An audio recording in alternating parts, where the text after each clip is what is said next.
అటు జిల్లాలో విజయదశమి సంబరాలు అంబరాన్ని తాకాయి. పట్టణంలోని రామ్లీలా మైదానంలోనూ దసరా ఉత్సవాలు ఘనంగా నిర్మించారు. సనాతన హిందూ ఉత్సవ సమితి ఆధ్వర్యంలో జరిగిన వేడుకలు అట్టహాసంగా జరిగాయి. మహారాష్ట్ర నుంచి ప్రత్యేకంగా తెప్పించిన ఆర్కెస్ట్రా బృందం పాటలు ప్రత్యేక ఆకర్షణగా నిలిచాయి. భక్తి గీతాలను ఆలపిస్తూ బృందం సభ్యులు భక్తులను ఉత్సాహపరిచారు. మున్సిపల్ చైర్మన్, డీసీసీపీ చైర్మన్ కార్యక్రమ ముఖ్య అతిథులుగా హాజరయ్యారు. కళాకారుల సాంస్కృతిక కార్యక్రమాలు ప్రజలను విశేషంగా ఆకట్టుకున్నాయి. ముందుగా దేవతామూర్తులు చిత్రపటాలతో పాటు షమీ చెట్టుకు ప్రత్యేక పూజలు జరిపారు. అనంతరం కాషాయ జెండాను ఎగరవేసి జ్యోతి ప్రజ్వలనతో కార్యక్రమాన్ని ప్రారంభించారు. భారీ రావణ ప్రతిమకు నిప్పంటించారు. వేడుకలో శ్రీ రామచంద్ర గోపాలకృష్ణ మఠాధిపతి, శ్రీ యోగానంద సరస్వతోపతి పలువురు పాల్గొన్నారు.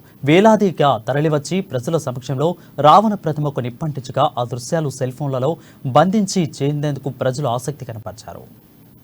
అందరి యొక్క ప్రగాఢమైన విశ్వాసం అక్కడ విజయవంతం అవుతుందని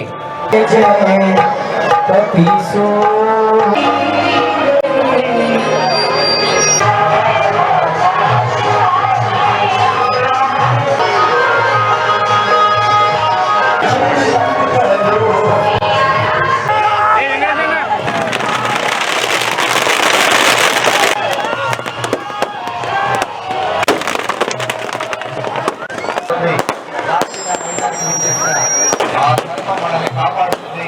కాబట్టి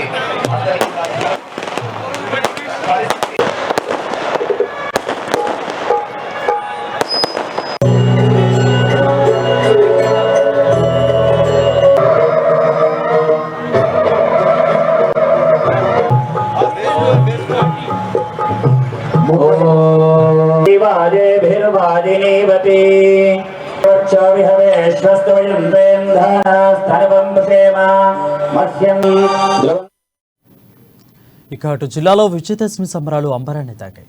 పట్టణంలోని రామ్లీలా మైదానంలో దసరా ఉత్సవాలు ఘనంగా నిర్వహించారు. సనాతన హిందూ ఉత్సవ సమితి ఆధ్వర్యంలో జరిగిన వేడుకలు అట్టహాసంగా సాగాయి. మహారాష్ట్ర నుండి ప్రత్యేకంగా తెప్పించిన ఆర్కెస్ట్రా బృందం పాటలు ప్రత్యేక ఆకర్షణగా నిలిచాయి. భక్తి గీతాలను ఆలపిస్తూ బృందం సభ్యులు భక్తులను ఉత్సాహపరిచారు. మున్సిపల్ చైర్మన్, డీసీసీ చైర్మన్ కార్యక్రమ ముఖ్య అతిథులుగా హాజరయ్యారు. కళాకారుల సాంస్కృతిక కార్యక్రమాలు ప్రజలను విశేషంగా ఆకట్టుకున్నాయి. ముందుగా దేవతామూర్తుల చిత్రపటాలతో పాటు షమీ చెట్టుకు ప్రత్యేక పూజలు జరిపారు. అనంతరం కాషాయ జెండాను ఎగరవేసి జ్యోతి ప్రజ్వలనతో కార్యక్రమాన్ని ప్రారంభించారు. భారీ రావణ ప్రతిమకు నిప్పంటించారు. వేడుకలో శ్రీ రామచంద్ర గోపాలకృష్ణ మఠాధిపతి, శ్రీ యోగానంద సరస్వతితో పాటు పలువురు పాల్గొన్నారు. వేలాదిగా తరలివచ్చే భక్తులు ప్రజల సమక్షంలో రావణ ప్రతిమకు నిప్పంటించగా ఆ దృశ్యాలను సెల్ ఫోన్లలో బంధించేందుకు ప్రజలు ఆసక్తి కనబరిచారు.